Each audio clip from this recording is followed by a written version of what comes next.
galak at pusong mapagkumbaba.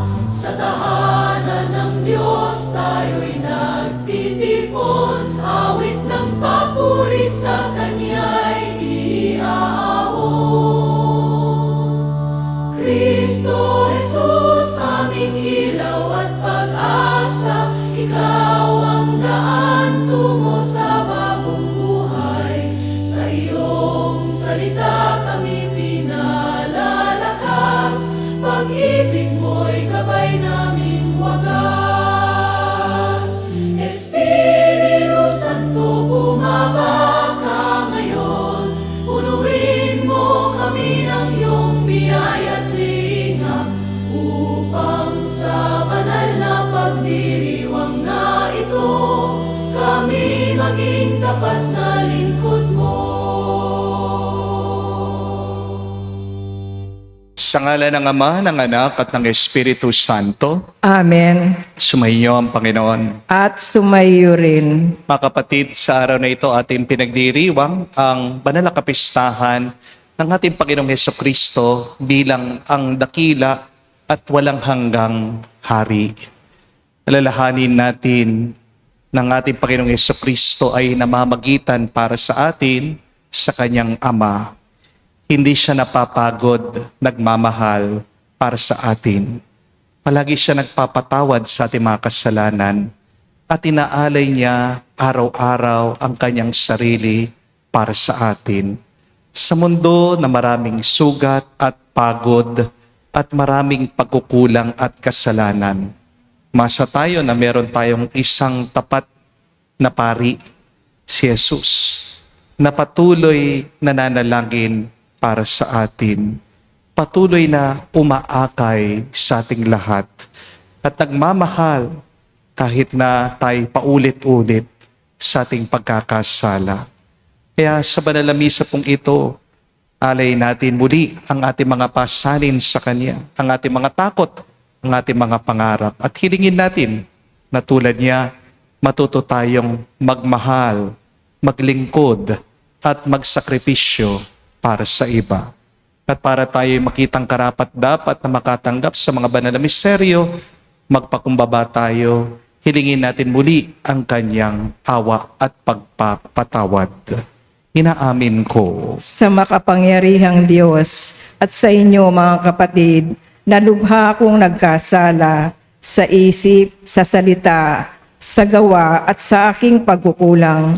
Kaya'y sinasamo ko sa mahal na Birheng Maria, sa lahat ng mga anghel at mga banal, at sa inyo mga kapatid, na ako'y ipanalangin sa Panginoong ating Diyos. Kawan tayo na makapangyarihang Diyos, patawarin tayo sa ating mga kasalanan, at patnubayan tayo sa buhay na walang hanggan. Amen. Panginoon, kaawaan mo kami. Panginoon, kaawaan mo kami. Kristo, kaawaan mo kami. Kristo, kaawaan mo kami. Panginoon, kaawaan mo kami. Panginoon, kaawaan mo kami. Manalangin tayo. Ama namin makapangyarihan, sa ikararangal mo at ikagagaling ng sangkatauhan, niloob mo si Kristo ay maging dakilang pari kailanman. Pagkaloob mo ang bayang para sa iyo, Kanyang kinamtan, dahil sa dugo niyang banal, ay makapakinabang sa Kanyang pagkamatay at pagkabuhay. Pakundangan sa alaala niyang pinagdiriwang, sa pamagitan niya kasama ng Espiritu Santo, magpa sa walang hanggan. Amen.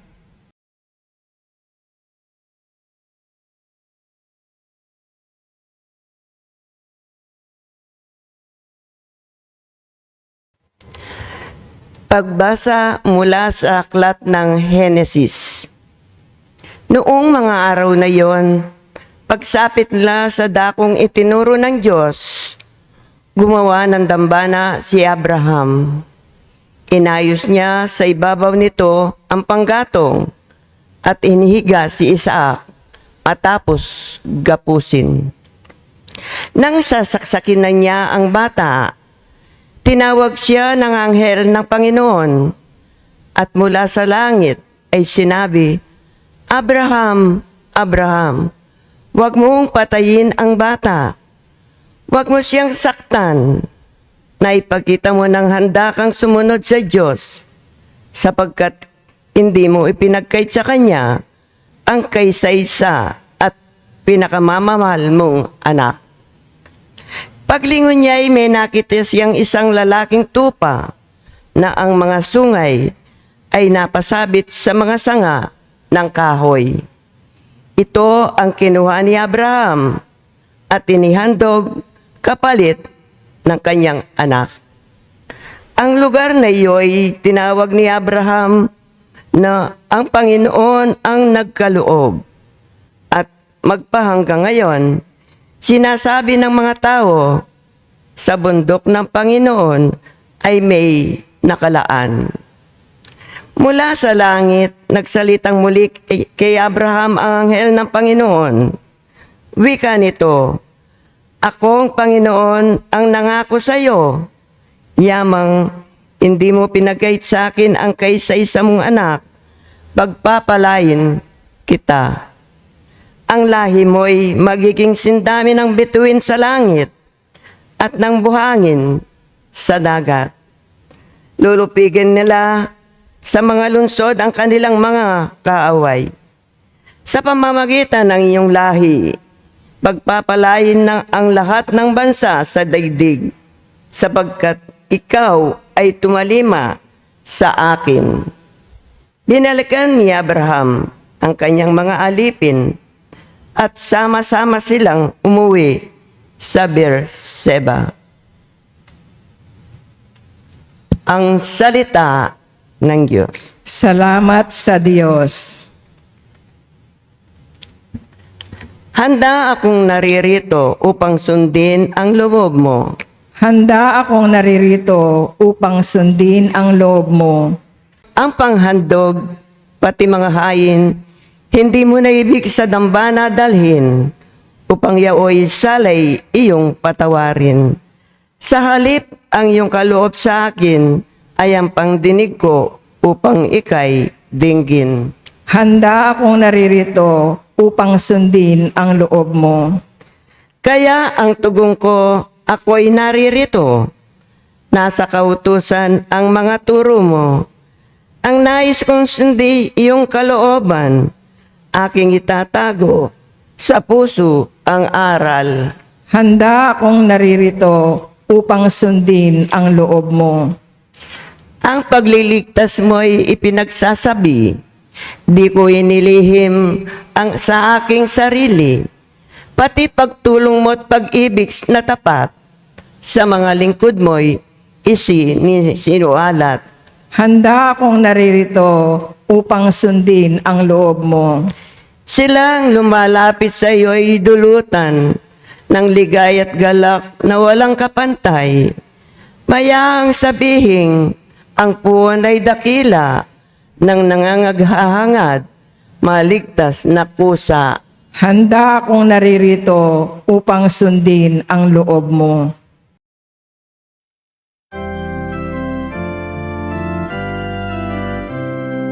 Alleluia, Alleluia, Alleluia, Alleluia, Alleluia, Alleluia, Alleluia, Alleluia, Alleluia, Alleluia, Alleluia. Masunurin Kristo Jesus, naghahin ng buhay sa krus, kaya't dinakila ng Diyos, binigyan ng ngalang tampok sa langit at sansinukob. Aleluya, aleluya. Sumainyo ang Panginoon. At sumayo rin. Ang mabuting balita ng Panginoon ayon kay San Mateo. Papuri sa iyo, Panginoon. Nung panong yun, sinama sila ni Jesus sa isang lugar na tinatawag na Getsemani. Sinabi niya sa kanya malagad, dito muna kayo. Mananalangin ako sa dako roon. Ngunit sinama niya si Pedro at ang dalawang anak ni Zebedeo. At nagsimulang mabagabag at maghirap ang kanyang kalooban. Sinabi niya sa kanila, ang puso ko'y tigib sa hapis na halos ikamatay ko. Maghintay kayo rito at makipagpuyat sa akin. Pagkalayo ng kaunti, nagpatira pa siya at nanalangin. Ama ko, kung maaaring ilayo mo sa akin ang kalis na paghihirap na ito, gayon man, wag ang kalooban ko, kung hindi ang kalooban mo ang mangyari. Nagbalik siya at dinatnan niyang natutulog ang 3 alagad. Sinabi niya kay Pedro, talaga bang hindi kayo makapagpuyat na kasama ko kahit 1 oras man lamang? Magpuyat kayo at manalangin upang wag kayong madaig sa tukso. Ang espiritu'y nakahanda ngunit mahina ang laman. Muli siyang lumayo at nanalangin, Ama ko, kung hindi may aalis ang kalis na ito, na hindi ko iinumin, mangyari ang iyong kalooban. Mga kapatid, ang mabuting balita ng ating Panginoon. Pinupuri ka namin, Panginoong Heso Kristo. Magandang araw po muli sa inyong lahat. Hindi niyo po ba napansin na ang pari ay palaging mali? Kapag mahaba po ang homily ng pari, nakakantok naman si Father. Kapag maikli naman ang sermon, nagmamadali si Father. Kapag palangiti ang pari, sobrang showbiz naman yan. Kapag seryoso naman at tahimik ang pari, parang galit yata si Father. Kapag pinagsasabihan ng mga makasalanan, napaka-judgmental naman ni Father. Kapag hindi naman nagsasalita tungkol sa masama, aba, takot yatang magsabi ng totoo. Kapag sumasama sa mga tao, bakit gala ng gala ang paring ito? Kapag hindi naman nagpapakita sa mga tao, sinasabi, suplado naman ang paring yan. Kapag napagod at nagpapahinga, tamad yata ang pari. Kapag sobra naman sa trabaho, aba, pabida naman. Kapag nagsasalita tungkol sa politika, si Father, pakialamero sa nangyayari sa gobyerno. Kapag tahimik naman ang pari sa politika, walang pakialam ang paring yan. Kapag nakikisama sa rally, aktivista ang pari. Kapag nasa loob lang ng parokya, anti-social ang pari. Kapag kasama ang mga matatanda, makaluma si Father. Kapag namang kasama ang mga kabataan, uy, pakul, nakikiuso ang pari. Kapag may kasamang babae, girlfriend ni Father yan. Kapag meron namang kasamang lalaki, alam mo, boyfriend ni Father yan. Kapag mamahalin ang gamit, maluho si Father. Kapag mumurahin naman ang gamit, kuripot ang pari. Kapag magandang simbahan, ang arte naman ng pari. Kapag simple ang simbahan, walang vision ang paring yan. Kapag tumutulong sa mahirap, nagpapapogi lang yan. Kapag hindi agad tumulong, walang malasakit yan. Kapag palagi sa online, content creator na lang yan. Kapag hindi active sa social media, hindi marunong sumabay. Kapag malapit sa mga mayayaman, bias si Father. Kapag inuuna naman ang mga mahihirap, ginagamit lang sila para sumikat siya. Diba? Kahit na anong gawin ng pari, meron at merong masasabi ang mga tao. Pero siguro itong masakit na katotohanan, sanay tayong maghanap ng perpektong pari, pero nakakalimutan natin, tao din ang pari. Amen? Mga kapatid, hindi po kami robot, kaming mga pari. Hindi rin po kami bato, hindi kami santo agad-agad. Mga tao din po kami na napapagod, nasasaktan, nalulungkot at umiiyak. At minsan, naghahanap din po kami ng ibang tao na umunawa sa amin. Pero sa kabila po ng lahat, tuloy pa rin kami nagmimisa, tuloy pa rin ang kumpisal, tuloy pa rin ang pagdalaw sa mga may sakit, tuloy pa rin ang pananalangin. Dahil ang tunay na pari, hindi po tinatawag para maging sikat. Tinatawag siya araw-araw na magsakripisyo. Ang totoo pong pari, hindi po nabubuhay para purihin, kundi para maglingkod. At katulad ni Kristo, kahit na maraming mali na binabato sa Kanya, patuloy pa rin siyang nagmamahal. Tulad ni Kristo, kahit tama ang Kanyang pagmamahal, pinapako pa rin siya palagi sa krus. Kaya kung minsan pakiramdam mo ang pari palaging mali, baka hindi naman talaga siyang masama, kundi mahirap lang talagang magmahal sa mundong sanay sa paghuhusga. Di po ba? Mga kapatid, ang pari ay pari, hindi dahil gusto lang niya. Ang pari ay pari dahil gusto ng Diyos, dahil tinatawag siya ng Panginoon. Kapag ang pari lumabas po sa altar, kapag ang pari nagmimisa na, iba na siya. Siya na si Kristo dito sa mundo. Ang pari ay nananatiling pari. Hindi dahil malakas siya, hindi dahil matalino siya, hindi dahil madiskarte siya. Ang pari ay nananatiling pari dahil hindi siya binibitawan ng Diyos. Ang pari ay pari dahil may mataas at dakilang pari, si Kristo, na kanyang lakas, doon nang gagaling ang kanyang kapangyarihan. Totoo po, hindi naman po perpekto ang mga pari. May kahinaan din naman kami, may pagod din kami, may sugat din ang aming mga puso. Meron po mga araw na gusto na rin namin sumuko.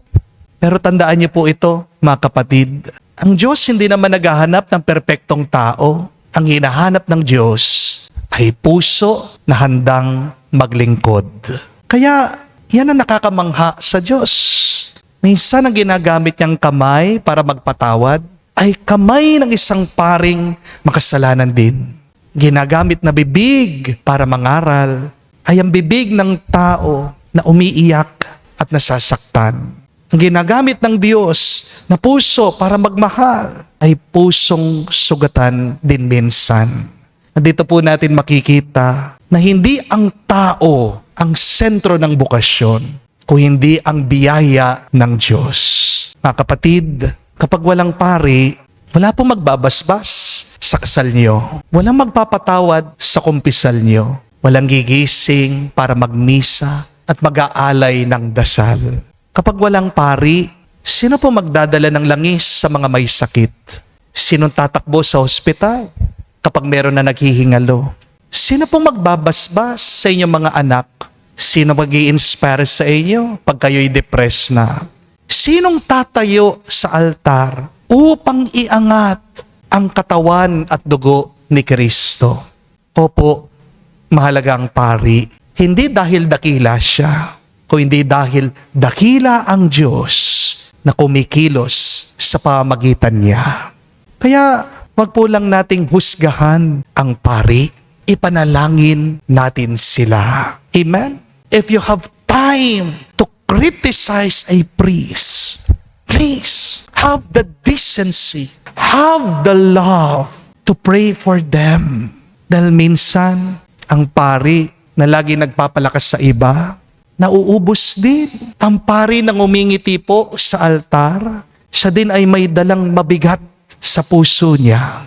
Ang pari na laging handang makinig sa problema ng iba, siya rin yung minsan walang mapagsabihan sa kanyang mga problema at pagsubok sa buhay. Mga kapatid, kapag merong mabuting pari, pasalamat po tayo sa Diyos. Pero kung merong paring nagkamali, ipanalangin natin siya. Hindi po biro-biro ang papel namin, ang trabaho namin mga pari. Mahirap ang buhay na ito. Marami po kaming obligasyon. Marami po kaming responsibilidad. Dahil ang pari, hindi naman po Diyos. Pero sinusubukan niyang dalhin ang Diyos sa gitna ng mundo. Ganyan kabigat ang trabaho ng pari. Tandaan niyo po ito, maraming tao ang nakakalapit kay Kristo dahil merong isang pari na hindi sumusuko sa kanyang bukasyon. Ako na lang po, kaya nakapagpari ako dahil meron po akong isang formator, isa pong pari na naniwala sa akin. Hindi ko po makalimutan nung maliit po ako, dumaan ang isang pari, sinabihan po niya ako, alam mo, bagay mong magpari. subukan mo. Hihintayin kita. Hindi ko po makalimutan yon. Tumatak po sa aking isip. Tinanim ko sa aking puso. Dahil sa pari pong yun, kaya nakapagpari ako. Ginamit siyang instrumento ng Diyos. Baka hindi natin alam, dahil din sa isang pari, siyang maglalapit sa iyo kay Kristo. Oo, palaging mali ang pari dahil tao lang siya. Pero ang mas mahalaga, kayang gamitin ng Diyos ang pagkakamali ng pari para itama, basbasan at mahalin ang mundo. Kung paano po ang maduming lupa kayang magpatubo ng halaman at magpalitaw ng bunga. Ganyan din po ang pari na merong pagkukulang, na merong kahinaan. Ginagamit siya bilang daluyan ng biyaya ng Diyos. Kaya sa banal na misa pong ito, ipanalangin natin lahat ng mga pari. Ang paring masaya, yung pagod na, yung mga paring kinikriticize, inuusig, mga paring may sakit, mga paring mag-isa, ang mga paring tahimik na umiiyak, at ang mga paring patuloy na nagmamahal, naglilingkod sa Diyos kahit na nahihirapan na sila. Hari nawa, lahat po ng pari ay maging salamin ng mataas at dakilang pari ang ating Panginoong Hesukristo. At sa pamamagitan nila, maramdaman natin dito sa mundo ang tunay na pag-ibig at pagmamahal ng Diyos. Amen. Tumayo po tayo. Hilingin natin sa Diyos Ama na buksan ang ating mga mata upang makasunod tayo sa Kanya ng buong puso. Ating sabihin, Panginoon, dinggin mo kami. Panginoon, dinggin mo kami. Ang ating simbahan naway maging tanglaw ng liwanag na nagpapahayag ng mensahe ni Kristo sa lahat ng tao. Manalangin tayo sa Panginoon. Panginoon, dinggin mo kami. Bilang gawain ng kabutihang loob, naway lagi nating kalingain ang mga itinakwil, tinanggihan at hindi minamahal sa ating lipunan.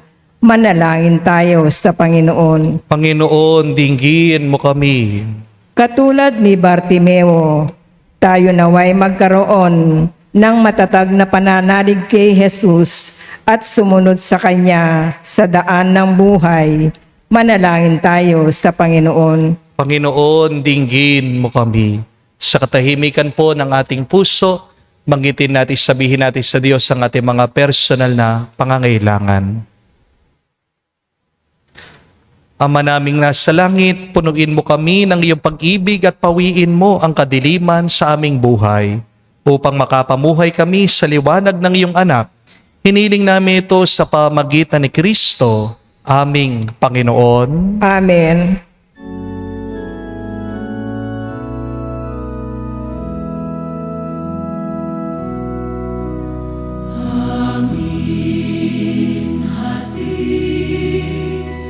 Alay na ito, ang tinapay na nagmula sa pagpapala mo.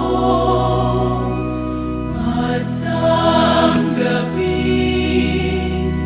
alak na ito, inuming inihain sa'yo. Mahal naming Diyos, inyong tanggapin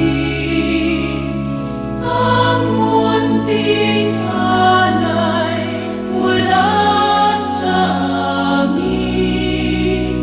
Buong puso namin hihintayin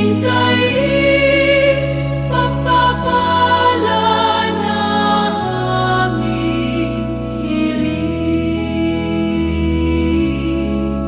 Pagpapala na aming hiling. Manalangin kayo mga kapatid, para ang ating mga paghahain ay kalugdan ng Diyos, amang makapangyarihan. Tanggapin nawa ng Panginoon itong paghahain sa iyong mga kamay sa kapurihan niya at karangalan sa ating kapakinabangan at sa buong sambayanan niyang banal.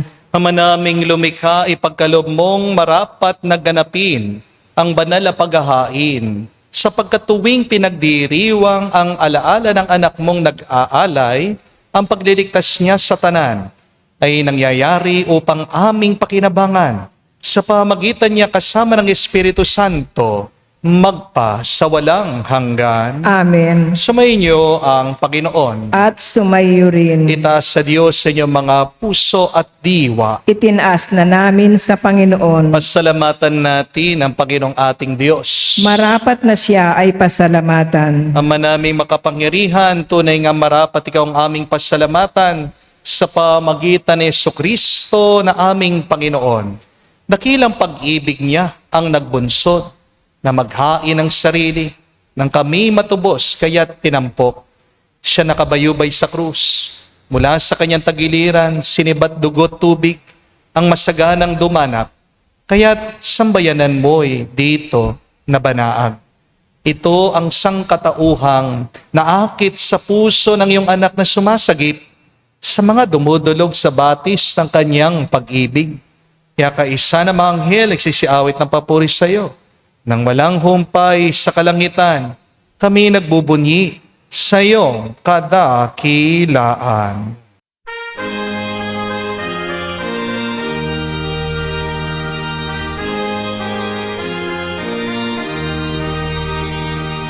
Santo, Santo, Santo, Panginoong Diyos ng mga hukbo. Napupuno ang langit at lupa ng kadakilaan mo. Hosana sa kaitasan, pinagpalang na paninito sa ngalan ng Panginoon. Hosana sa kaitasan, Hosana sa kaitasan.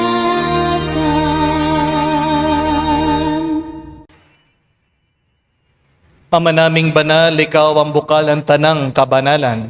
Kaya't sa pamagitan ng iyong Espiritu, gawin mong banal ang mga kaloob na ito upang para sa amin maging katawan at dugo ng aming Panginoong Jesucristo. Bago niya pinagtiis ang kusang loob na maging handog, hinawakan niyang tinapay, pinasalamatan kanya, pinaghati-hati niya iyon, inabot sa kanya malagad at sinabi, tanggapin ninyong lahat ito at kanin. Itong aking katawan na ihahandog para sa inyo.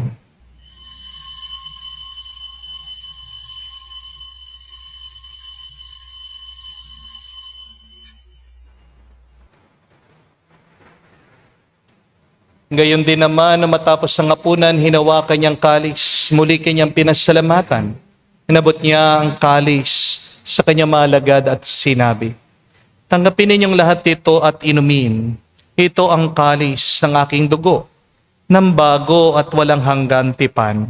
Ang aking dugo na ibubuhos para sa inyo at para sa lahat, sa pagpapatawad ng mga kasalanan. Gawin ninyo ito sa pag-alaala sa akin.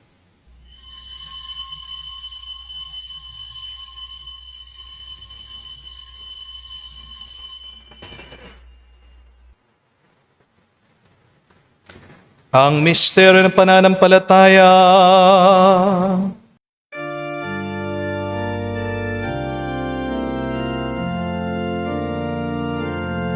Si Kristo ay namatay. Si Kristo ay nabuhay. Si Kristo ay babalik sa wakas, sa wakas, sa wakas ng panahon. Ama, ginagawa namin ngayon ang pag-alaala sa pagkamatay, muling pagkabuhay ng iyong anak. Kaya tinialay din namin sa iyo ang tinapay nagbibigay buhay at ang kalis na nagkakalob ng kaligtasan. Kami nagpapasalamat dahil kami yung minarapat na tumayo sa harap mo para maglingkod sa iyo.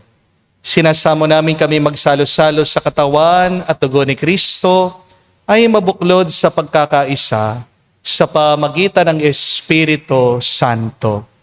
Amalingapin mong yung simbahan daganap sa buong daigdig.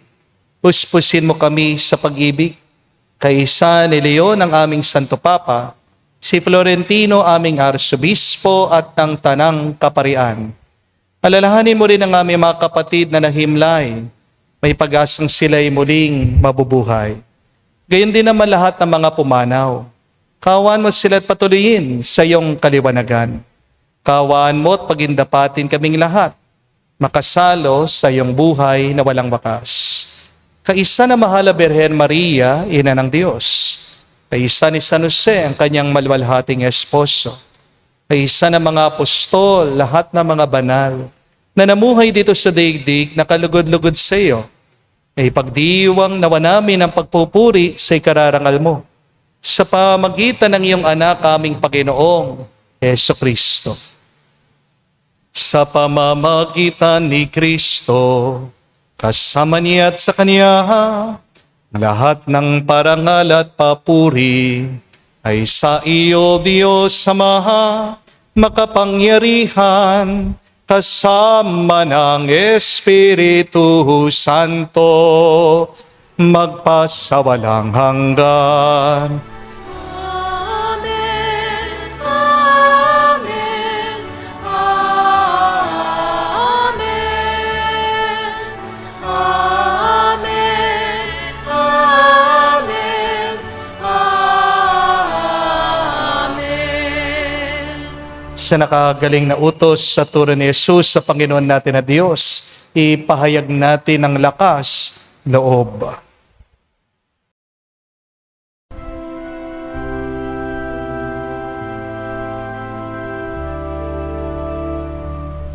Ama namin, sumasalangit ka, sambahin ang ngalan mo, mapasa amin ang kaharian mo, sundin ang loob mo dito sa lupa para nang sa langit. Bigyan mo kami ngayon ng aming kakanin sa araw-araw. At patawarin mo kami sa aming mga sala para nang magpapatawad namin sa nagkakasala sa amin. At huwag mo kaming ipahintulot sa tukso, at iadya mo kami sa lahat ng masama.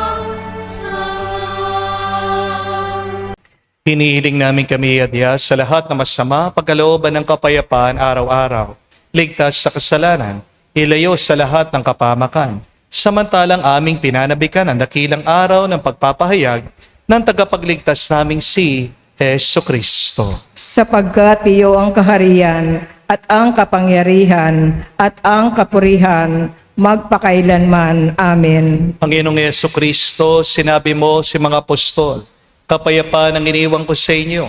Ang aking kapayapaan binibigay ko sa inyo. Tunghayan mo ang aming pananampalataya at huwag ang aming pagkakasala. Pagkalooban mo kami ng kapayapaan at pagkakaisa ayon sa iyong kalooban, kasama ng Espiritu Santo, magpa sa walang hanggan. Amen. Kapayapaan ng Panginoon ay laging sumainyo. At sumayo rin. Magbigayan po tayo ngayon ng kapayapaan sa bawat isa. Isudyo po, kapayapaan po sa inyong lahat.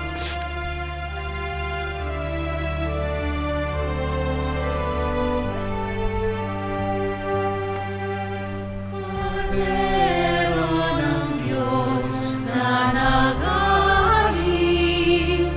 ng mga kasalanan ng sanlibutan, maawa ka sa amin. Maawa ka sa amin. Kordero ng Diyos na nag-aalis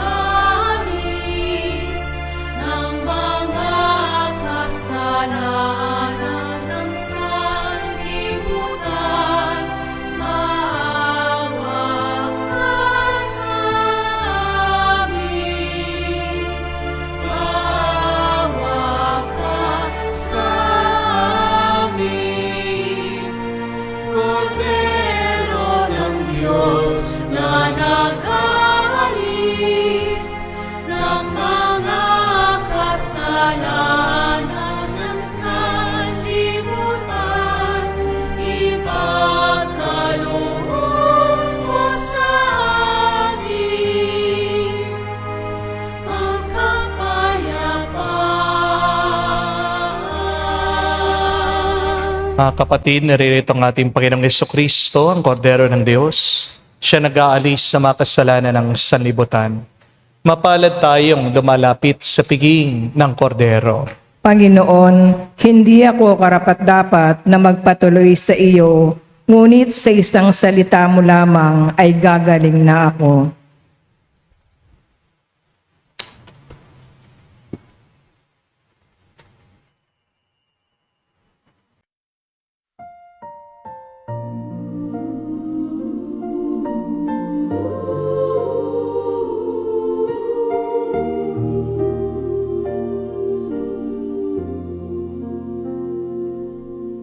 Panginoong Jesucristo, dakilang pari, handog mong banal ay buhay na sarili. Sa krus mo'y natamo aming kaligtasan. Pag-ibig mo'y ilaw ng sangkatauhan. Ikaw ang pastol ng iyong sambayanan, umaakay tungo sa kabanalan. Sa banal na hapag, kami binubusog ng katawan mong dulot ay pagtubo. Sa piling mo'y may awa at paghilom, sa bawat sugat ng pusong nalulumbay. Turuan mong kami maging tapat lagi sa paglilingkod at pagsunod sa hari. O Jesus naming pari, magpakailanman, basbas mo'y manatili sa simbahan, hanggang sa kami iyong makapiling.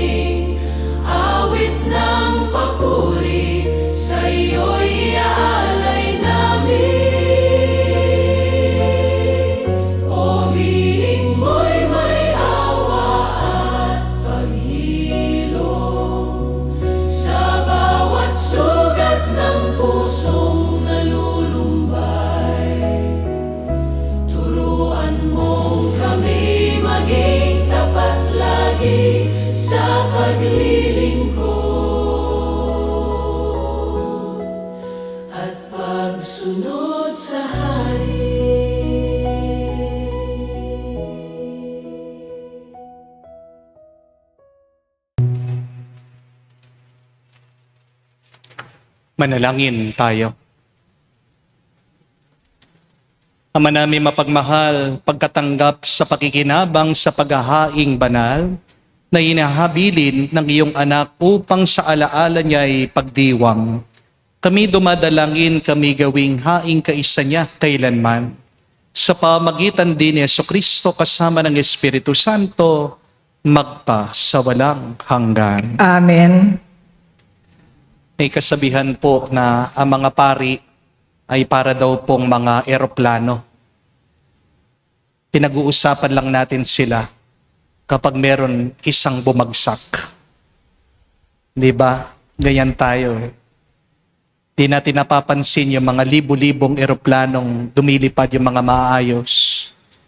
Pero kapag merong isang bumagsak na eroplano, napakalaking issue. Ganyan po sa mga kaparian, hindi po ba? Pag nakarinig tayo ng isang paring nag-rape, isang paring namahiya ng tao, isang pari na pumapanig sa isang politiko, isang pari na nakagamit ng pera ng simbahan. Ano po yung tendency natin? Nag-generalize tayo.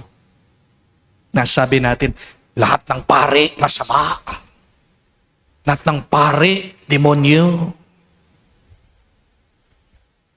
Yan po yung kasalanan natin.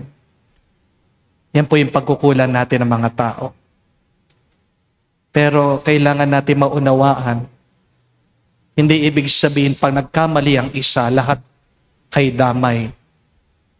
Hindi ibig sabihin ang isa nagkasala, ang lahat makasalanan na. Mind you, that a lot of our saints are priests. Karamihan po sa mga banal, mga santo na simbahan, mga pari, at ang mga santong naglalapit sa atin kay Kristo. Hindi perpekto ang pari. Pero hindi niya kailangan maging perpekto dahil meron tayong isang perpektong Diyos. At ang Diyos na yan, ginagamit ang mahinang pari para madama natin ang pag-ibig at pagmamahal ng Diyos. Kaya, sabi ko nga po, kapag nakaranas kayo ng isang mabuting pari, pasalamat kayo. Pero kapag nakaranas naman kayo ng isang masamang pari, pagdasal niyo siya. Dahil hindi ka tunay na nagmamahal kapag naghuhusga ka. Remember that. When you love, you should not judge. There is no place in love for judgment. Kaya, sino yung mga pari na nakasakit sa inyo? Ginagamit din sila ng Diyos para turuan kang magpatawad. Di po ba? Pero pagdasal mong paring yan, pagdasal mo din, baka nakalimutan mo yung mga pari na naging mabait sa'yo, yung pari na araw-araw, simple lang, tahimik lang, ginagawa niya yung kanyang obligasyon, responsibilidad. Di siya sumusuko kahit na napapagod siya, nahihirapan siya. Please, pray for those priests. Dahil kung wala ang pari, walang maglalapit sa atin kay Kristo. Kung wala ang pari, walang maggagabay sa atin, mas malapit sa Diyos. Sumayin niyo ang Panginoon. At sumayo rin. At kayo'y basbasan ng Diyos, makapangyarihan sa lahat, sa ngalan ng Ama, ng Anak, ng Espiritu Santo. Amen. Ang ating misa'y natapos na, humayo kayo sa kapayapaan ni Kristo. Salamat sa Diyos.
Panginoon.